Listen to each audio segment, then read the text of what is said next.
बिंदास न्यूज़ में आप सभी का हार्दिक स्वागत है। हमारा चैनल सब्सक्राइब करें, शेयर करें और दें अपना बहुमूल्य सुझाव। आइए हम आज मिलाते हैं एक महान कवि गंगाधर मेहर से, जिन्हें स्वभाव कवि भी कहा जाता है। विश्व साहित्य में उनका नाम सुविख्यात है। उनका जन्म राखी पूर्णिमा के दिन 9 अगस्त 1862 में बरपाली ग्राम में हुआ था। ओडिया भाषा में उनकी उल्लेखनीय रचनाएं हैं तपस्विनी, प्रणय वल्लरी, कीचक वध, इंदुमती, उत्कल लक्ष्मी, अयोध्या दृश्य, अमृतमय, मधुमय आदि। उनकी अमूल्य रचना की 4 पंक्ति यहाँ प्रस्तुत हैं, जिनसे पता चलता है उनकी गंभीर लेखनी का।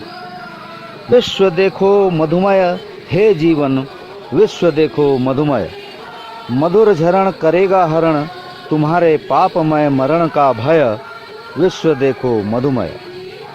गंगाधर मेहर का देहावसान चैत्र अमावस्या के दिन 4 अप्रैल 1924 को 62 वर्ष की आयु में हुआ था।